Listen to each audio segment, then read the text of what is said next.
내 이름은 이주인 시게오. 법의 눈을 피해 도망친 악인을 사냥하는 고문 소믈리에다.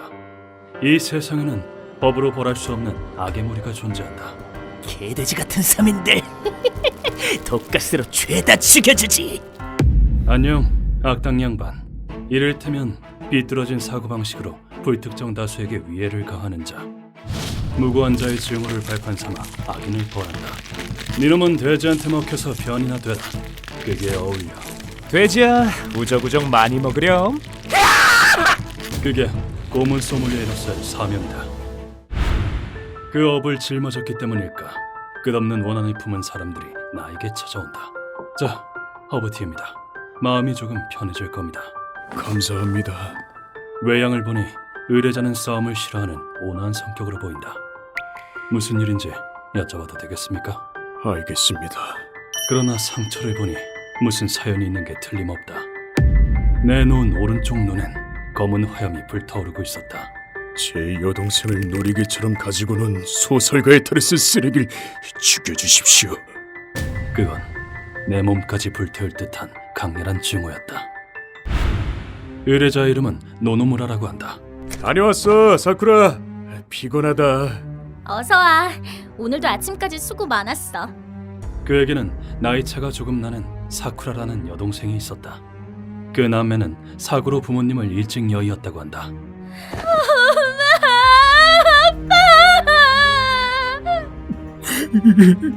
시스템 엔지니어 일 많이 힘들지. 밤낮이 바뀐 건 힘들지만 사쿠라를 위해서라면 별거 아니야. 그래서 의뢰자가 홀로 여동생을 키웠다고 한다. 그러던 어느 날 그는 여동생에게 뜻밖의 소식을 듣는다. 저기 오빠, 나 사귀는 사람 생겼어. 그래?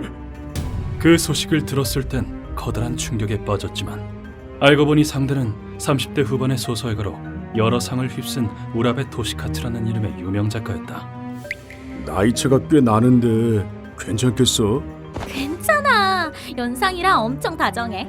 나이차가 불안했지만 그는 여동생이 고른 상대인 만큼 축복해줬다고 한다. 그러나 의뢰자는 그 선택을 후회하게 된다. 다녀왔어. 사쿠라 어디 나갔나? 어느 날 그가 야근을 하고 돌아왔을 때 여동생이 사라져 있었다. 처음에 의뢰자는 동생이 단순히 외출한 줄 알았지만 고객님이 건 전화번호는 전파가 닿지 않는 대체 무슨 일이지? 밤 12시가 넘어서도 전화를 걸어도 연결되지 않았다. 곧바로 경찰에 조사를 의뢰했지만 가출한 지 하루밖에 안 돼서요. 제 동생은 가출할 애가 아니에요. 분명 무슨 일이 있는 겁니다. 네, 접수 받겠습니다. 여동생이 이미 성인이라 그저 상황을 지켜보자는 분위기였다. 의뢰자는 대학 친구 등 동생의 지인들을 전부 찾아다녔다. 그러고 보니 그날 남자친구 만난다고 했었지? 맞아. 그 작가 아저씨. 뭐라고? 그렇게 실종 당시에 그 작가와 만났다는 정보를 손에 넣었다. 의뢰자는 당장 그 작가를 찾아갔다. 동생이 실종됐어요. 뭐라도 좋으니까 좀 알려주세요. 선생님이 바쁘셔서 만남은 어려울 것 같습니다. 그러나 아무리 애원해도 조수라는 남자에게 문전박대를 당할 뿐이었다. 그 작가에게 뭔가 있다. 의뢰자는 그런 확신을 품고 있었다. 애인이 사라졌는데 얼굴도 안 보여주다니 말도 안 돼. 사쿠라가 무사한지 알 수만 있다면 법을 어겨서라도. 그의 전문 기술이라면 해킹도 가능하다. 출판사 네트워크라면 놈의 IP 주소도 있을 거야. 지저분한 수단까지 동원해서 의뢰인은 진실을 파헤쳤다. 고생 끝에 작가의 컴퓨터에 침입한 의뢰자는 집필 중인 원고를 손에 넣었다. 추리 소설 작가를 사랑한 여대생의 말로 이건 거기엔 여동생과 비슷한 처지의 여대생이 무참히 살해당하는 내용이 적혀 있었다. 경찰에게 제출하려고 했지만 그 문서만으론 증거가 부족하고 불법적인 방법으로 손에 넣어서 신빙성도 낮다. 그럼 직접 묻는 수밖에 없군. 그렇게 생각한 의뢰자는 다시 작가의 집을 찾았다. 큰맘 먹고 찾아갔지만 집에서 나온 건 역시 그 조수였다. 선생님이 많이 바쁘십니다. 왜 만나주지 않는 거죠? 설마 이 여동생을 죽여서 그런 겁니까? 의뢰자는 이판사판으로 비장의 카드를 던졌다. 그 순간 조수의 분위기가 바뀌었다. 이 자식. 감히 선생님을 모욕해! 죽기 싫으면 입 조심해라! 조수는 의뢰자에게 가차없이 맹렬한 폭력을 휘둘렀다. 쓰러진 의뢰자 앞에 우라베가 나타났다. 저런 남한테 이상한 트집을 잡으면 쓰나? 틀림없어. 이 자식들이 사쿠라를... 그 반응과 차가운 눈빛을 본 그는 놈들이 범인임을 확신했다. 그렇게 그는 경찰에게 의지하는 방법을 찾다가 우리의 존재를 알게 됐다. 경찰에게 찾아간들 실종된 동생은 못 찾을 겁니다. 그렇군요. 사정은 알겠습니다. 그의 분노와 비탄에 진심이 느껴졌지만 우리의 일은 사람의 목숨을 다루는 일이다. 저희도 사건을 조사해도 괜찮겠습니까? 그 후에 수락여부를 정하도록 하죠. 알겠습니다. 내 대답에 의뢰자는 떨떠름한 표정을 지었다. 의뢰자가 돌아간 후 나는 정보상에게 연락했다. 미안하지만 조사를 좀 의뢰하고 싶군. 알았어. 근처에 있으니까 만나서 얘기하지. 이 녀석이라면 놈의 밑바닥까지 알아낼 거다. 그리고 약속 장소로 향하던 그때였다. 선생님, 저쪽에! 이런, 피투성이 가득 쓰러져 있는 의뢰자를 발견했다.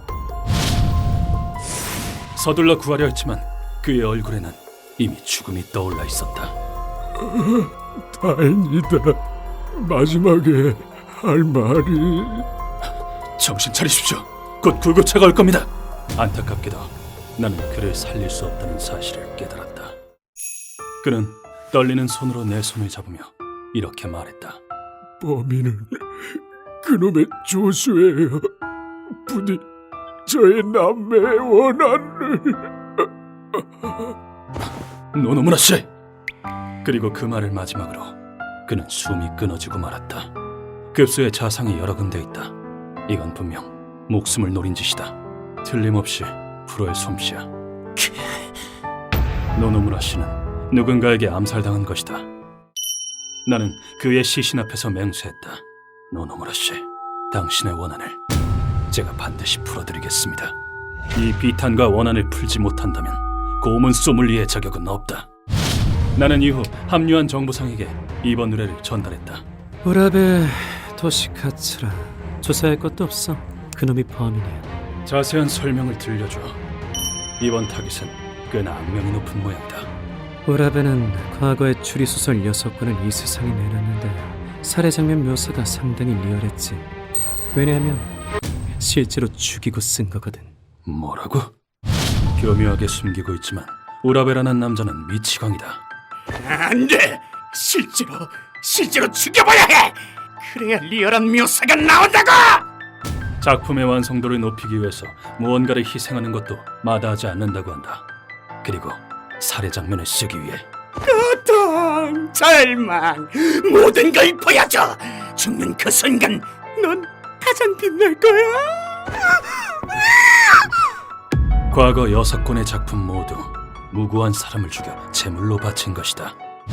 놈은 여자를 낳기 위해 소설가 타이틀을 이용했다. 그 우에무라상을 받은 우라베 씨요? 그래, 괜찮으면 나랑 식사라도 할까?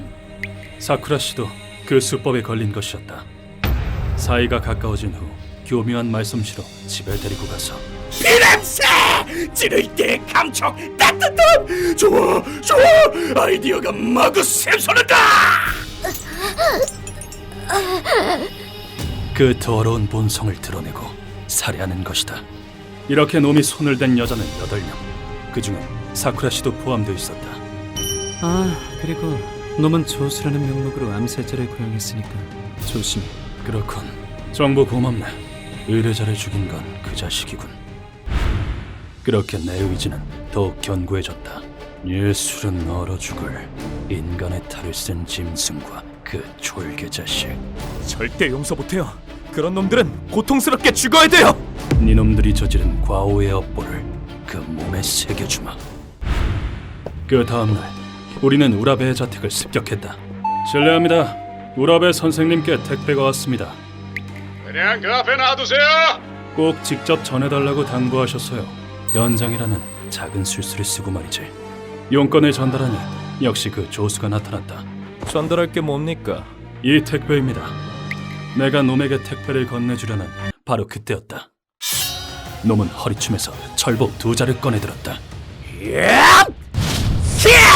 이런 위험하게 내가 택배 기사가 아닌 걸 눈치챈 거로군. 그리고 그 짧은 봉을 이용한 움직임, 필리핀 전통 무술 칼리인가? 그걸 한눈에 파악하다니 역시 택배 기사가 아니군. 칼리는 필리핀 무술로 맨손, 봉, 나이프, 끈 등 무기수를 겸비한 무술이다. 실용성이 높아 이소룡도 배운 적이 있고 미국 해병대에서는 이를 바탕으로 한 총검술도 존재한다. 강한 타격감, 빈틈없는 자세, 이 남자 상당한 실력자로군. 선생님을 공격하려는지 죽여버리겠대. 졸개 주제 한번 덤벼보시지. 그러나 나는 태연히 앞으로 나갔다. 그러자 놈은 목줄 풀린 들깨마냥 나에게 달려들었다. 그럼 머리를 박살내서 죽여주마! 그게 짖어서 남한테 들키면 주인님이 곤란할 텐데. 어리석은 놈. 같은 공격은 나한테 안 통한다. 느려. 다 보인다. 그리고 발놀림도 영 별로군. 그 근방에선 통했겠지만 이 몸에겐 애들 장난이나 다름없지. 그러면 본보기를 한번 보여줄까? 봉은 거침없이 자유자재로 휘둘러야 하는 법. 바로 이렇게 말이다. 졸개를 쓰러뜨리자 놈의 방에 들어가는 건 손쉬웠다. 쓰레기들은 잘 처리했어? 지금부터 처리해야지. 여기 있는 쓰레기를 말이야. 홀로 남은 놈을 사로잡는 건 식은 죽 먹기와 다름없었다. 나는 놈들을 고문실로 옮기고 정자 자세로 묶어놨다. 이 자식 뭐하는 짓이야? 난 대문호 우라베다! 그래! 나라의 보물이라고! 너 같은 쓰레기가 지나가던 개가 웃겠군. 난 원칙상 이런 쓰레기들에게도 질문을 하나 한다. 니놈은 자신의 작품을 위해 많은 여성을 죽인 것도 모자라 그 유족까지 살해했지. 그게 뭐 어때서? 그 이기적인 악행을 오해하지는 않나? 내 질문에 되돌아온 것은 역시 어리석은 대답이었다. 무슨 말을 하나 했더니 내 작품에 도움이 됐으니 오히려 영광으로 이야기해야지! 그럼요! 그 여자들은 영광을 입은 거죠! 역시 사탄들은 인간의 마음은 이해하지 못하는군. 이딴 잠꼬대단 짓거린 놈에게 자비란 없다. 루카와 불을 지펴라! 네, 스위치 온! 니놈들의 그 오만함 채도 남지 않도록 불태워주마. 사실 놈들은 지금 목탄 위에 앉아있다. 목탄에 불을 떼워 익히는 거다. 고온에서 2다리가 타는 통증에 놈들은 추악한 비명을 질렀다. 이건 에도 시대에 행해졌던 고문으로 스미비세메라고 불린다. 자, 어서 자신의 죄를 인정해라. 고문 방식은 보다시피 다리를 묶고 목탄 위에 앉혀 죄인의 몸을 굽는 것이다. 몸을 고정하는 지지대가 없어 넘어지기도 한다. 뜨거워! 뜨거워! 내 뼈! 뼈까지 다 탄다! 그러나 타는 면적이 증가하기 때문에 고통은 배가 된다. 그리고 얼마 후 놈들은 목숨을 구걸하기 시작했다. 뜨거워! 살려줘! 살려줘! 선생님, 살려달라고 싹싹 비는데요? 그럼 마지막 기회다. 사실 내가 만화를 그리고 있거든. 거기서 타 죽는 장면이 있는데 리얼리티가 영 부족하단 말이야. 그리고 나도 그 안으로 들어갔다. 어떻게 하면 좋은 그림이 그려질까?